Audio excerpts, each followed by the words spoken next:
Village Sanggerang. Halo, selamat pagi, hair listener, selamat pagi untuk Anda semua. Senang sekali Heartline Coffee Morning untuk kesempatan pagi hari ini menemani Anda semua ya. Sampai dengan 2 jam ke depan, saya Ria Masilitonga dan juga rekan saya Bung Jose Marwan. Halo Bung Jose, selamat pagi. Pagi Ria. Iya, apa kabar? Baik. Baik ya. Kita ingin sekali menyapa yang mendengarkan melalui jaringan network kita di 100,6 FM Heartline Karawaci. Anda yang mendengarkan di 94,4 FM Heartline Samarinda. Lalu juga di 91,7 Heartline FM Lampung yang pagi hari ini juga merilai kita. Iya, kemudian juga di Bali, yang mendengarkan di Bali melalui gelombang 92,2 FM. Dan juga di Makassar 97,1 Keluarga Harmoni FM Harmoni Makassar. FM, iya. Iya, kemudian dan juga Berau juga, iya. 95,9 FM. Lalu juga yang mendengarkan via streaming di heartline.co.id ataupun juga heartlineradio.com. Dan juga Anda yang memirsa kita atau melihat acara ini melalui channel YouTube kita di Heartline Coffee Morning.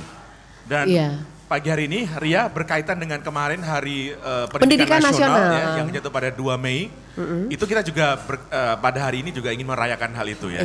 Tentang pendidikan entrepreneur atau pendidikan menjadi pengusaha. Iya, kalau dulu kita ngomongin pendidikan kita ingatnya dengan nama Ki Hajar Dewantoro begitu ya. Terus kita ingatnya dengan PR yang begitu banyak. Yang kadang-kadang membuat stres. Kali ini kita akan diajarkan pendidikan di era sekarang ini seperti apa sih? Pendidikan gitu sekarang beda karena profesinya ternyata sekarang juga macam-macam. Kalau dulu paling orang belajar sekolah untuk jadi PNS kan.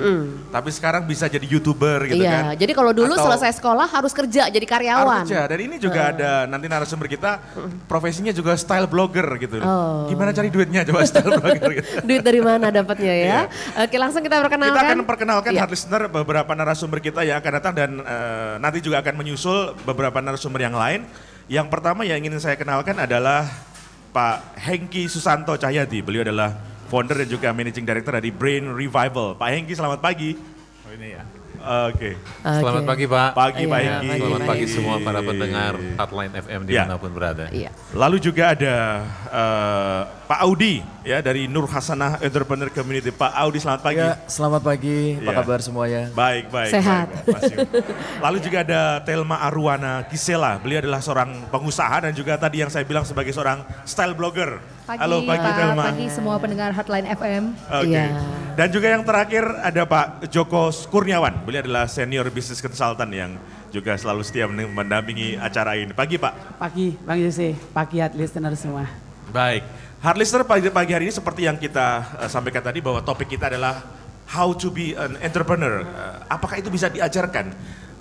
Baik itu secara formal ataupun juga informal. Saya ingin ke Pak Hengki dulu. Pak Hengki, bagaimana Anda melihat pendidikan entrepreneur di Indonesia? Karena katanya harus 2% ya dari populasi penduduk sebuah negara sehat kalau misalnya mencapai 2% para pengusahanya itu. Tapi sekarang katanya Indonesia masih kurang dari itu. Anda melihatnya seperti apa? Ya, terima kasih ya. Bagian pertama nih ya. Iya. Baik, kalau kita lihat mungkin saya nggak langsung menjawab ke situ ya, tetapi esensi dari entrepreneur itu apa gitu ya. Jadi untuk menjawab pertanyaan apakah ini bisa diajarkan atau enggak, nanti ada lead-nya ke situ ya, hubungannya. Jadi kalau kita lihat semua entrepreneur sebetulnya adalah problem solver. Ya. Jadi dia sebetulnya ingin memecahkan sebuah masalah atau memenuhi sebuah kebutuhan masyarakat. Dan dari kebutuhan itu akhirnya menjadi repetition ya, kebutuhan itu sehingga pada akhirnya dibuatlah sebuah unit yang bisa mengusahakan itu lebih efisien dan lebih efektif. Jadi pada esensinya kalau kita melihat seorang entrepreneur itu adalah seorang problem solver. Ya, dan yang kita selalu dorong adalah bagaimana kita mendidik anak-anak muda ini bukan menjadi entrepreneur sebetulnya. Terus, bagaimana mendidik anak muda ini problem solver punya kepekaan. Ya, punya kepekaan terhadap masalah sosial di sekelilingnya. Dan pada saat dia memecahkan masalah sosial ini bisa lead kepada sebuah bisnis gitu ya. Nah, tetapi kalau kita ajarkan anak muda menjadi entrepreneur menghasilkan uang, itu sebetulnya keluar daripada esensi daripada entrepreneur itu sendiri. Jadi pertama mendidik kepekaan masyarakat anak-anak muda terhadap masalah kepedulian, yang ada. Kepedulian sosial. Kalau kita lihat semua sejarah dari zaman dulu kenapa inovasi itu ada, karena itu ingin memecahkan sebuah masalah. Ya. Nah, untuk menjadi sebuah sesuatu usaha yang sustainable, maka itu dibuatlah sebuah unit ya kan yang memang khusus di sana. Mulailah terjadi industrialisasi dan sebagainya, merekrut mesin, merekrut orang, ya, membeli mesin maksudnya ya, membeli mesin, merekrut orang untuk menjadi sebuah satu unit yang sustainable. Jadi yang saya lihat adalah yang harus diajarkan kepada anak muda itu bukan bagaimana menghasilkan uang, tetapi produk atau servis yang mereka lakukan ini itu akan berdampak terhadap atau akan memenuhi kebutuhan apa di masalah sosial. Nah itu yang biasa kita masuk ke sekolah-sekolah, kita mengajarkan kepekaan itu. Ya, satu hari kita masuk ke sekolah, bagaimana kita melihat bahwa harga listrik ini makin hari makin naik, dan bagaimana mereka bisa peka terhadap itu gitu. Dan kita masuk ke dalam satu social entrepreneurship di bidang LED, ya, hemat listrik misalnya seperti itu. Ya silakan. Akhirnya menjadi bisnis itu ya. Pak Joko ini menarik, Pak Joko Kurniawan. Pernah kita bahas juga soal ternyata Pak Hengki yang sampaikan tadi menarik ya, ada value di dalam mendidik para usahawan ini. Anda melihat seperti apa? Iya, jadi ketika tadi Pak Hengki mengatakan bahwa seorang entrepreneur mesti punya kepekaan sosial, itu memang mestinya di era sekarang ini mesti seperti itu. Karena ketika jadi entrepreneur dan kita tidak punya kepekaan sosial akan sangat berbahaya kan. Berbahaya dalam arti dia akan jadi pebisnis yang hanya sekedar dalam tanda petik istilah mencari uang. Nah, mencari uang saja tanpa sebuah value yang benar bisa berdampak yang tidak baik tadi. Nah, jadi pebisnis memang selain dia punya value tadi, satu lagi dia pasti punya sebuah mimpi yang cukup mulia lah ya, mimpi yang mulia bagaimana bisnis ini berkembang dan akhirnya kembali bisnis harus bisa memberkati banyak orang. Begitu Pak. Oke, Turia. Jadi tidak hanya sekedar cari uang gitu ya. Iya. Coba kita tanya yang muda-muda nih. Tapi problemnya kita selalu cari uang nanti. Gimana Thelma, mungkin bisa cerita nih. Anda di style blogger, tapi cerita dulu deh, style blogger ini apa sih sebenarnya? Jadi sebenarnya kan saya latar belakangnya pengusaha dulu ya. Pengusaha juga, oke. Terus saya di bidang fashion wanita. Saya pikir, aduh sekarang marketing juga lumayan mahal. Kalau misalnya pasang di majalah, mahal juga. Apa ya, putar otak, apa yang gratis? Biasa carinya gratis. Nah, saya pikir, oh kenapa nggak bikin sendiri aja blog suatu platform yang bisa memasarkan produk-produk saya juga gitu. Jadi di sini saya bikin blog ini karena saya suka menulis, saya suka bidang jurnalistik juga. Jadi saya menyalurkan hobi tersebut juga. Tapi yang nggak jauh-jauh dari bidang fashion. Contoh, misal saya menulis artikel berarti isi dari artikelnya adalah produk yang saya jual gitu. Tapi selain itu saya juga tidak menutup kemungkinan untuk bekerja sama dengan brand-brand lain. Contoh saya pernah bekerja sama dengan brand Zalora, Lazada, Orori dan lain sebagainya. Gitu. Nah tadi disampaikan oleh para senior kita nih bahwa anak-anak muda harus dididik tidak hanya sekedar cari uang di dalam bisnis. Tapi Anda melihatnya seperti apa? Betul sekali. Saya melihat bahwa menjadi pebisnis itu bukan berarti soal uang, tapi soal peluang. Jadi bagaimana kita cari peluang dulu. Uang ya? Iya. Jadi kalau misalnya kita dapat peluang, udah pasti uang ikut. Tapi kalau misalnya kita cuma sekedar cari uang, terus kita cuma mikirnya untung aja tanpa mikirin orang lain, tentu peluang tidak akan datang ke kita gitu. Jadi kita harus balance juga. Memang kita benar bisnis untuk mencari profit, mencari untung. Tapi kita juga harus bisa memikirkan lingkungan kita, sosial kita bagaimana gitu Pak. Oke. Kalau saya cek di blogger Anda, itu modelnya Thelma sendiri ya? Iya kan saya. Perlu bantuan model lagi? Oh boleh. Ayo mari. Kita berdua boleh ya? Boleh. Oke, Audi. Nanti nggak ada yang beli ya?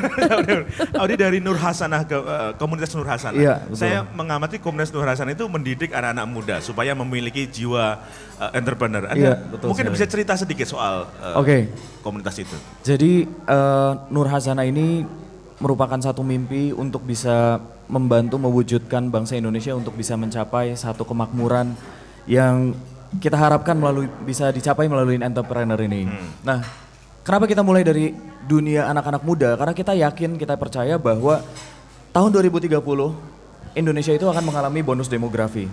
Bonus demografi ini menandakan bahwa akan ada usia produktif mulai dari antara 17 sampai dengan 35 tahun itu jumlahnya itu akan meledak dengan luar biasa. Lebih besar ya? Lebih besar dibandingkan hari ini. Per hari ini itu kira-kira ada sekitar 30 sampai 35 jutaan.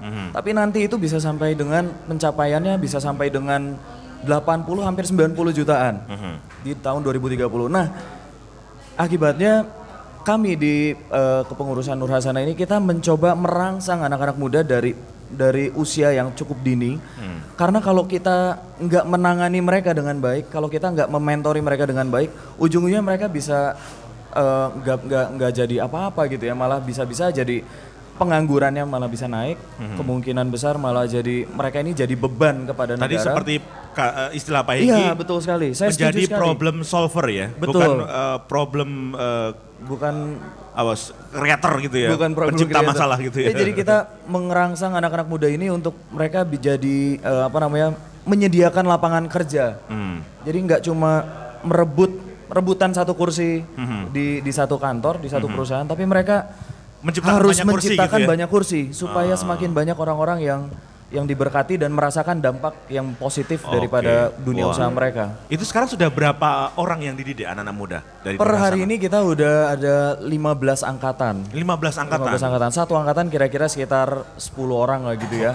Cuma di 2 angkatan yang terakhir ini memang responnya luar biasa. Dari Manado, kemudian dari Semarang, kita dari satu angkatan bisa mendidik ada 20 sampai 25 orang. Wow, luar biasa. Baik, Pak Joko. Iya, saya ada sesuatu yang mau menambahkan yang menarik. Jadi tadi kalau Nur Hasanah kan mendidik orang untuk menjadi entrepreneur ya. Nah, problemnya adalah orang yang bisa menjadi entrepreneur ternyata kalau mungkin dari datanya Nur Hasanah mungkin yang dididik bisa, tapi yang menjadi entrepreneur sukses tidak semuanya pasti. Jadi pengalaman saya di lapangan memang dididiknya dengan cara yang sama, tapi problemnya adalah tidak semua orang bisa menjadi entrepreneur sukses. Kenapa? Karena gini, jadi entrepreneur yang sukses itu biasanya kalau nanti Pak Hendy Setiono datang juga mungkin bisa cerita, bicara soal bagaimana dia itu mesti punya personal strength. Karena tiap orang berbeda ya. Iya, dia mesti punya awalnya. Jadi kalau kita lihat beberapa entrepreneur di Indonesia itu jarang sekali yang dia punya awalnya bikin bisnis plan, kemudian awalnya dia bikin sesuatu yang mimpinya besar, itu jarang. Tapi mereka dengan kekuatan dia dan resources yang ada di sekitarnya, dia lalu mencoba menjalankan bisnis itu.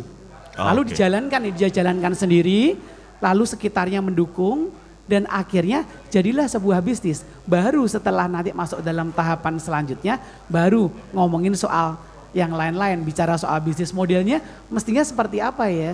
Sehingga ketika dalam tahap pengembangan awal pasti hanya memakai kekuatannya sendiri. Misalnya saya hobinya misalnya kuliner, saya bisa masak, oke lah kenapa saya nggak masak gitu. Nah kenapa saya nggak masak, lalu saya masak. Setelah masak, lalu kenapa saya nggak titip sama teman saya ya yang punya satu tempat usaha yang udah rame, saya titip di sana. Nah, jadi antara personal strength dan resources dikawinkan, jadilah dia seorang entrepreneur. Awalnya seperti itu. Jadi ada personal strength gitu ya. Ya makanya kalau kita ngomong soal itu 1% kan itu Pak. Iya. Baru 1% nggak tercapai kan. Jadi kecil banget di Indonesia entrepreneur. Pak Hengki perlu personal strength Pak. Iya, betul ya. Jadi namanya entrepreneur itu sesuatu yang kelihatannya simple ya. Kayak kalau produk mungkin produk Apple gitu, kelihatannya simple tapi di dalamnya tuh jelimet banget. Prosesnya gitu, jelimet. Ya kan? Jadi yang sederhana itu sebenarnya rumit Pak ya. Ya, kita mau lihat yang sederhananya atau yang rumitnya. Sederhana sampai di customernya Pak, rumitnya di proses jadi kita setiap, gitu ya. Kalau ada 10 entrepreneur kita panggil di sini, itu akan ada 10 teori. Betul ya? Iya. 10 teori. Ini bukan untuk dikompetisikan sebetulnya, tetapi ini saling memperkaya. Ya, jadi bisnis sekarang itu adalah bisnis yang sangat excited. Ya. Kenapa? Karena yang saya bilang ini variasinya, teknologinya, daya belinya semua itu mendukung. Anda melihat ada perbedaan dalam satu dasawarsa ini? Model-model bisnis yang ada di Indonesia. Betul, kalau dulu kan sangat tradisional sekali ya. Kalau sekarang dengan online ini yang nggak punya toko secara fisik, punya toko secara online gitu. Ya. Kalau mahal katanya udah langsung cari yang murah aja gitu. Yang gratis apalagi ya. Yang gratis banyak gitu.